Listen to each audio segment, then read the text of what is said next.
Welcome to CBN4's Primetime News. I am your presenter, Sheena Harry. While people around the globe celebrated the achievements of women on International Women's Day earlier this week, one group took the time to emphasize the importance of women's health year-round. Planned Parenthood of Dominica made an appearance at the Digicel event to mark International Women's Day to encourage women to take better care of themselves. We did a raffle for pap smear because we think that it's important to screen for cervical cancer very early. If you screen early, you can take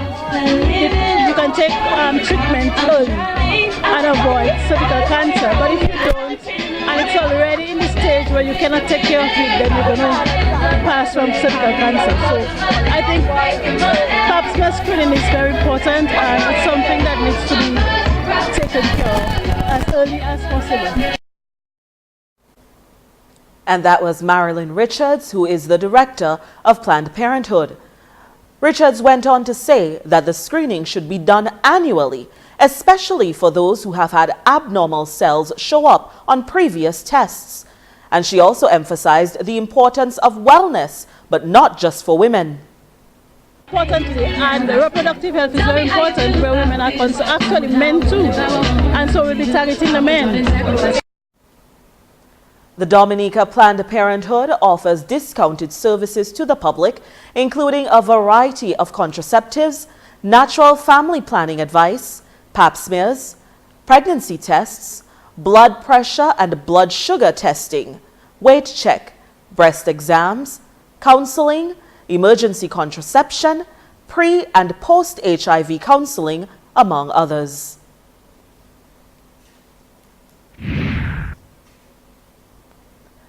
The much-publicized sexual abuse scandal continues to raise eyebrows and incite outrage.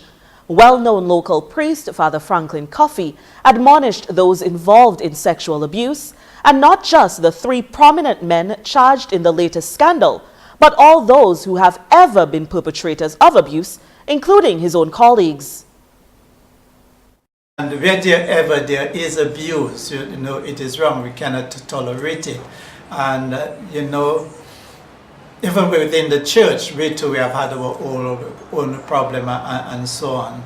But again, whenever this situation is nothing new in our community, and I want to applaud the many people who are in the forefront of this movement to stop, this abuse of our children and our women and men. As long as there is abuse, something is wrong, something is sinful, especially for those of us who are in authority.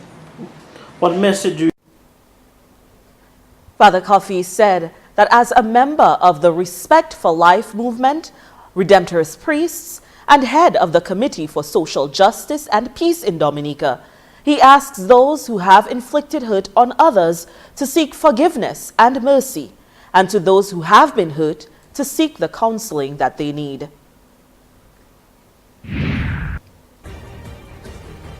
Also making our headlines, continuous acts of violence against women have been a societal issue for decades. And although great strides have been made over the years, this issue still pervades society. In light of this, organizations continue to push for gender equality for women and girls. Here's Shanna Esprit with more details. A new helpline funded by the Canada Fund for Local Initiatives has been launched in Dominica to help assist women and girls in need. Executive Director of Lifeline Ministries, Tina Alexander, says the launch of the new domestic violence helpline will greatly assist in getting women and girls to come forward with the cases of abuse. To do is expose more of what is already happening. Okay, it's not that there's more happening, it's that we're finding out about it. Some of these things have been happening a long time. I counsel people sometimes and they're talking about what happened to them when they were children and they're now adults. So we know that child abuse has been around for a long time. I think the internet has made it more accessible and increased the inappropriate behaviour possibilities, because people. Alexander informed that the need to promote awareness of child sexual abuse and domestic violence is what initiated the program.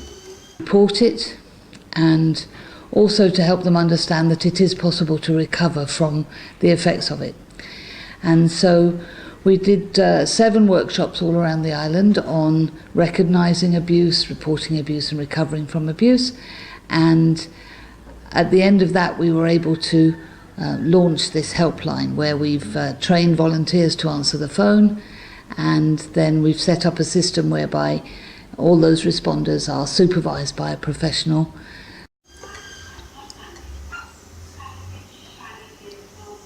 These free calls will be automatically forwarded to a responder. All the responders have been trained to help with up-to-date information about both government services and those offered by the non-government organizations, such as those who belong to the NGO Coalition for the Protection of Children and Youth. Alexander added that counselors, victim supporters, and support groups can direct callers to Crime Stoppers for anonymous tips and explain the process of reporting to the police or welfare. The project received over 25,000 Canadian dollars and funded some improvements to the facility at the DNCW in order to provide confidential surroundings for the support groups in training.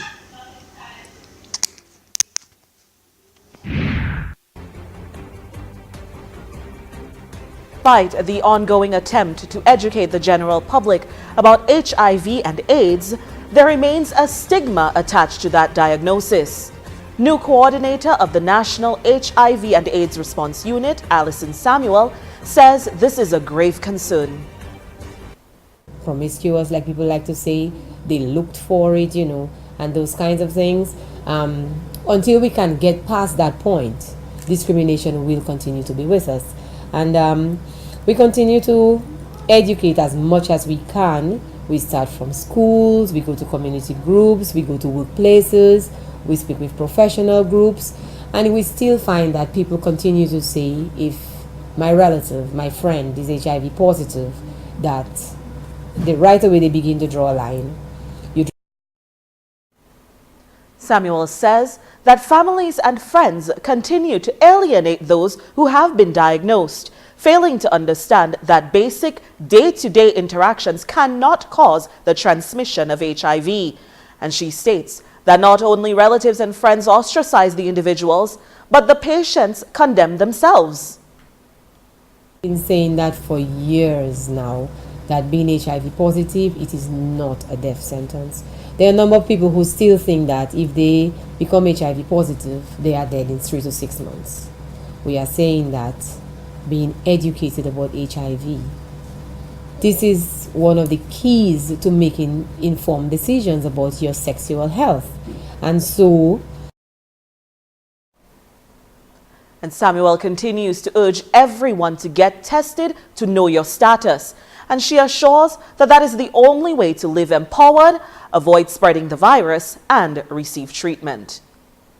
An initiative to incorporate religion and the tourism industry will kick off during Easter here in Dominica. Father Franklin Coffey, who is the promoter of what he dubs religious tourism, says activities will begin on Holy Thursday. So our opening ceremony will be on Holy Thursday, March the 23rd, and we expect addresses from Mr. Piper, Dominica Discovery Authority, the Minister of Tourism, of course the General Manager will address us, and of course I will say a few words as well. Other activities include a pilgrimage to Monbruce, a healing mass for the sick with a visit to the Sulphur Springs, a visit to the 9 historical churches on the island, a trip to the Kalinago territory, and on Easter Sunday, the highlight of the event. Then we'll go on what we call the Jonah in the belly of the whale experience. Again, you will have to come and experience it yourself, but the focus will be on whale watching.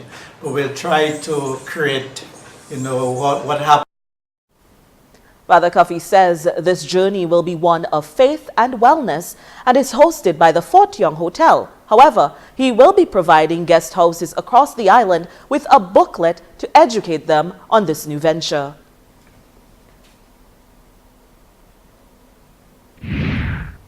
National Security Minister Rayburn Blackmore says a meeting of the Council of Ministers for the Regional Security System, RSS, in Grenada has come at an opportune time for the region.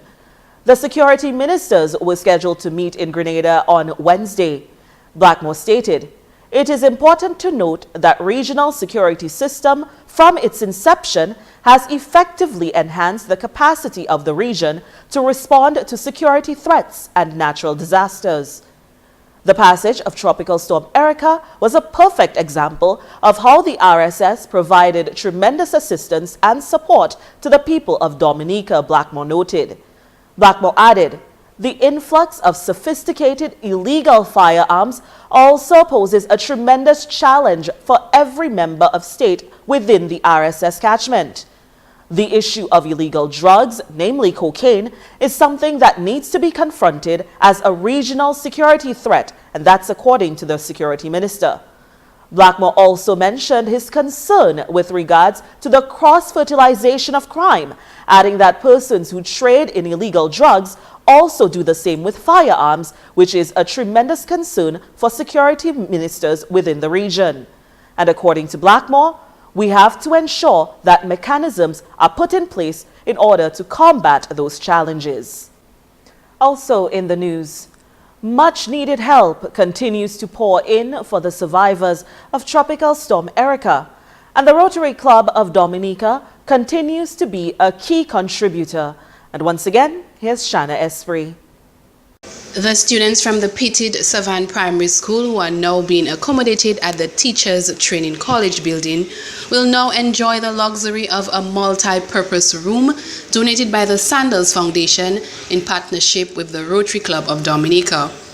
The well-equipped room is furnished with computer desks, tables, chairs, and bookshelves, the painting of a mural and the printing of a sign, among others. The project, which is valued at over $30,000, has exceeded the expectations of the principal, staff, and students of the Petite Savannah Primary School. When we came into this place, one of our concerns was how we're going to get our books back and the library back. And so it was just like an answered prayer when we understood that Rotary was going to take up the project and fund the school library for our school. And fortunately, this project turned out to be beyond my expectation. President of the Rotary Club, Annie Edwards, stated the project started 6 months ago and she is extremely pleased with the end result.